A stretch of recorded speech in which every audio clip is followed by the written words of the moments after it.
The rain hammered against the windows of our small cottage in the Cotswolds, mirroring the storm brewing inside me. For years, Alaric, a 46-year-old IT specialist, had considered myself a fortunate man. I had a loving wife, Bronte, a comfortable home, and a life that, while not extravagant, was filled with a quiet contentment. Or so I thought. It started subtly, almost imperceptibly. Bronte, a teacher, had always been dedicated to her work, but lately her dedication seemed different. She'd come home later, claiming extra tutoring sessions or school events. Her phone, once an open book, was now guarded fiercely, always face down, always password protected. I chalked it up to stress, to the pressures of her job. I was a fool. The first real crack in my idyllic world appeared on a Tuesday morning. I was working from home, battling a particularly nasty piece of code when Bronte's phone rang. She was in the shower, so I glanced at the caller ID, intending only to take a message. The name that flashed across the screen hit me like a physical blow. Lysander. The name itself was innocuous enough, but there was something about the way it pulsed on the screen, something that sent a shiver of unease down my spine. I ignored it, of course. I told myself I was being paranoid. Bronte had male colleagues, male friends. There was no reason to suspect anything, except the feeling wouldn't go away. It gnawed at me, a persistent itch I couldn't scratch. Over the next few weeks, the calls from Lysander became more frequent, more insistent. Bronte would step outside to take them, her voice lowered, her eyes darting nervously around the garden. When I asked her about it, she'd brush me off, saying it was just a parent or a difficult student. I wanted to believe her. God, how I wanted to believe her. But the doubt had taken root, and it was growing, poisoning everything. I started paying closer attention to her comings and goings, noticing the small changes, the subtle shifts in her behavior. She was dressing differently, wearing clothes she knew I liked less, and applying makeup with a renewed enthusiasm. There was a new perfume, too, a scent that wasn't quite her. One evening, Bronte announced she had to attend a last-minute staff meeting. She looked tired, her eyes shadowed, but she insisted it was important. I watched her drive away, a knot of anxiety tightening in my stomach. I tried to focus on my work, but the image of Lysander's name kept flashing in my mind. Driven by a force I couldn't explain, I decided to follow her. I know it sounds pathetic, like something out of a bad movie, but I couldn't shake the feeling that something was terribly wrong. I waited an hour, then slipped out of the house and into my car. I drove slowly, carefully, scanning the streets for Bronte's familiar blue Mini Cooper. It didn't take long to find her. She wasn't at the school. She was parked outside a small, dimly lit Italian restaurant on the outskirts of town. My heart sank. I pulled over across the street, my hands clammy on the steering wheel. I watched as Bronte emerged from the restaurant, laughing, her arm linked with a man I didn't recognize. He was tall, handsome, with a confident swagger that made my blood boil. It was Lysander. They stood for a moment, talking and laughing, their faces close. Then he leaned in and kissed her. It was a long, lingering kiss filled with a passion that I hadn't seen in Bronte's eyes for years. I felt like I'd been punched in the gut. The world seemed to tilt on its axis, the rain blurring my vision. I sat there, paralyzed, watching them. I wanted to scream, to confront them, to tear them apart. But I couldn't move. I was frozen, trapped in a nightmare I couldn't escape. Finally, they pulled away from each other, their eyes shining. They got into Lysander's car and drove off. I followed them, my mind racing, my heart shattering into a million pieces. They drove to a small, secluded cottage a few miles outside of town. I watched as they went inside, the lights flicking on in the windows. I sat in my car, the rain drumming against the roof, and I wept. The next few days were a blur. I barely slept, barely ate.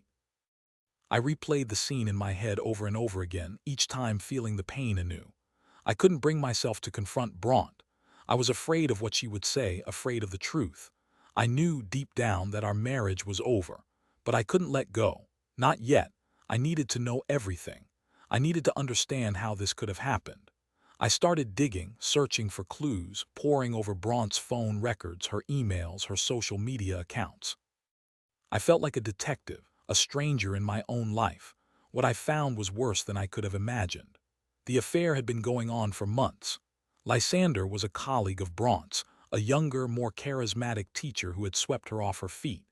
Their emails were filled with declarations of love, with promises of a future together. They had planned weekends away, secret rendezvous, stolen moments of passion. I discovered, too, that Bronte had been lying to me about everything. The late nights at school, the staff meetings, the difficult students, it was all a fabrication, a carefully constructed web of deceit designed to hide her affair. I felt like I didn't know her at all. The anger started to build, a slow, burning rage that threatened to consume me. I wanted to lash out, to hurt her, to make her feel the pain that I was feeling. But I knew that wouldn't solve anything. I needed to be smart, to be strategic. I needed to find a way to expose her, to make her pay for what she had done. I confided in my best friend, Cormac, a gruff but loyal man who had always been there for me. He listened patiently as I poured out my heart, his face growing darker with each revelation.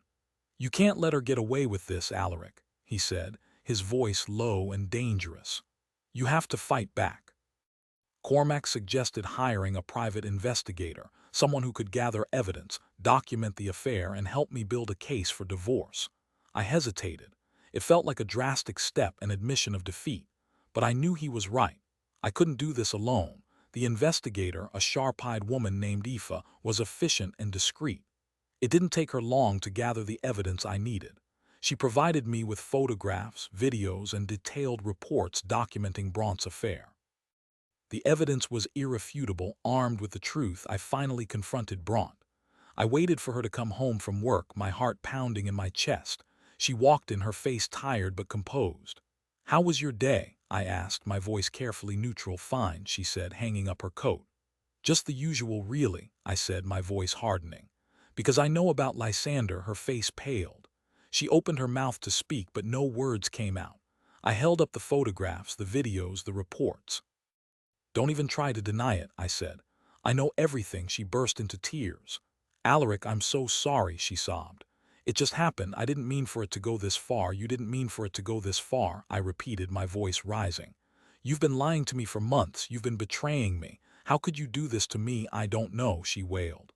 "I was unhappy. I felt neglected. I needed something more." "Neglected?" I said, incredulous. "I've always been there for you. I've always supported you. How can you say that?" I know," she said, her voice choked with tears. "I've been a terrible wife. I don't deserve you." "Right," I said, my voice cold. "You don't." I told her I wanted a divorce. I told her I wanted her out of my life. I told her I never wanted to see her again. She didn't argue. She packed her bags and left that night, leaving me alone in the house we had built together, the house that was now filled with nothing but pain and betrayal. The divorce was swift and brutal. I presented the evidence of Bronte's affair, and the judge ruled in my favor. She got nothing. I kept the house, the car, everything. It wasn't about the money. It was about justice. It was about reclaiming my life. But even as I celebrated my victory, I knew that the scars of Bronte's betrayal would run deep. The trust was gone. The love was dead. I would never be able to look at her the same way again. I threw myself into my work, burying myself in code, trying to forget the pain. But it was no use. The memories kept coming back, haunting me in my dreams, whispering in my ear during the day. Cormac tried to cheer me up, taking me out for drinks, introducing me to new people. But I was a shell of my former self, a broken man haunted by the ghost of a love that had turned to ashes. One day, Aoife, the investigator, called me. She said she had something to tell me, something that might interest me. I met her at a local cafe, my heart filled with a mixture of dread and anticipation. "I did some digging into Lysander," she said, her voice low. "It turns out he has a history. He's a serial cheater. He's been involved in multiple affairs with married women." I wasn't surprised. It fit the pattern. "So," I said, my voice flat, "what does it matter? He's ruined my life." "It matters because he's not who he says he is," Aoife said. "Sander isn't his real name. His real name is Barnaby Finch. And he's not a teacher, he's a con artist." I stared at her, my mind reeling. "A con artist," I repeated. "What do you mean?" "I mean he targets wealthy, vulnerable women," Aoife said. "He seduces them, gains their trust, and then bleeds them dry. He's a professional." I felt a surge of anger, hotter and more intense than anything I had felt before. Bronte hadn't just had an affair. She had been conned, manipulated, and used. And I had been a fool for feeling sorry for her. "He's still seeing her, isn't he?" I said, my voice tight. Aoife nodded. They're planning to run away together. He's convinced her to sell her assets to empty her bank accounts. He's going to take her for everything she's worth. I knew what I had to do. I had to stop him, not for Bronte's sake, but for my own. I couldn't let him get away with it. I couldn't let him destroy another woman's life. I contacted the police and shared all the information Aoife had uncovered. They launched an investigation, but they needed more evidence, something concrete that would prove Barnaby's intentions. I decided to take matters into my own hands. I tracked down Barnaby and confronted him.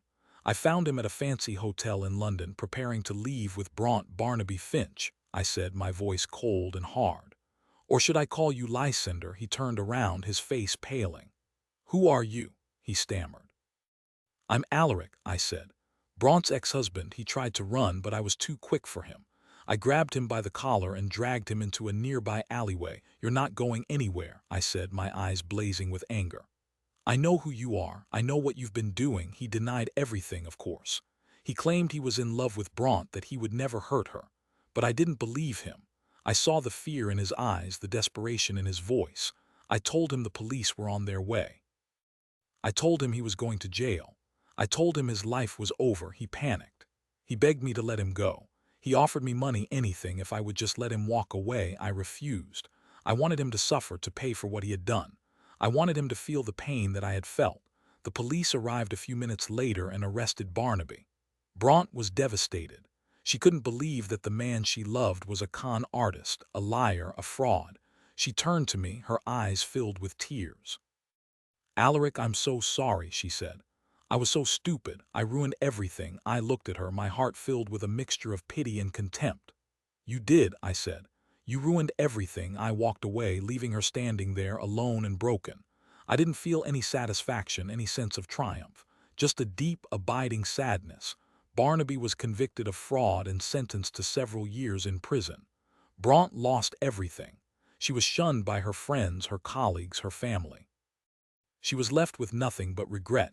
I never saw her again. I moved away from the Cotswolds, seeking a fresh start, a chance to rebuild my life. I knew that the scars of Bronte's betrayal would always be with me, but I was determined to move on, to find happiness again. It wasn't easy. There were days when I felt like giving up, when the pain was too much to bear. But I kept going, one step at a time, one day at a time. I focused on my work, my friends, my hobbies.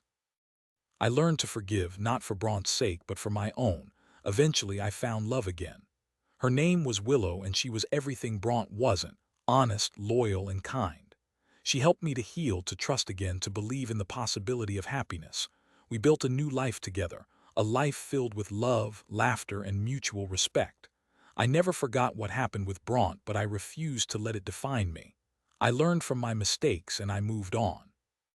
Looking back, I can see that Bronte's betrayal was a turning point in my life. It was a painful, devastating experience, but it also made me stronger, more resilient, and more appreciative of the good things in my life. I emerged from the ashes of that broken marriage a better man, a man who knew his own worth, and a man who was finally ready to love again. And so, dear reader, remember that even in the darkest of times, even when betrayal cuts deepest, there is always hope. There is always the possibility of healing, of finding love again, of building a new life. Don't let the pain define you. Let it make you stronger. And never, ever give up on yourself.